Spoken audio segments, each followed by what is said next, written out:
इस विद्रोह को दिल्ली में जॉन निकोलसन, लखनऊ में हेनरी लॉरेंस, कानपुर और बरेली में कॉर्निल कैनबिल, झांसी और ग्वालियर में जनरल हरोज, इलाहाबाद और बनारस में कर्नल और बिहार में विलियम टेलर की सहायता से दबा दिया गया। पर सवाल उठता है कि क्या यह क्रांति असफल थी? तो सच यह है कि सीमित संसाधन, प्रभावी नेतृत्व का अभाव और मध्यम वर्ग की भागीदारी के अभाव ने इस सफलता के प्रयास को सीमित तो किया, परंतु इसे पूर्णतः असफल कहना गलत होगा। विशेष तौर पर अंग्रेजी शिक्षा प्राप्त मध्यम वर्ग, बंगाल के अमीर व्यापारियों और जमींदारों द्वारा विद्रोह को दबाने में अंग्रेजों की तरफदारी न होती तो परिणाम और व्यापक हो सकते थे।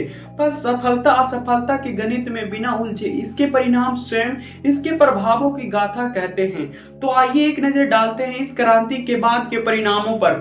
1858 ईस्वी में ब्रिटिश सरकार ने कंपनी से शासन छीन लिया। लॉर्ड कैनिंग ने इलाहाबाद में इसकी घोषणा की और भारत का राज अब सीधे इंग्लैंड की महारानी के हाथों में चला गया। महारानी विक्टोरिया ने एक घोषणा पत्र जारी किया कि हम भारतवासियों के धर्म, रीति रिवाज और सम्मान की रक्षा करेंगे। इसी के साथ लंदन में भारत कार्यकाल यानी कि इंडियन ऑफिस बनाया गया, जिससे भारत का शासन ब्रिटिश संसद के अधीन हुआ।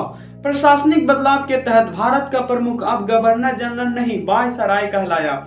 इससे यह साफ हो गया कि अब वह ब्रिटिश महारानी का प्रतिनिधित्व है। साथ ही भारतीय रियासतों को यह भरोसा दिया गया कि उनका अस्तित्व बरकरार रहेगा। अब सवाल उठता है कि इस क्रांति का क्या प्रभाव हुआ?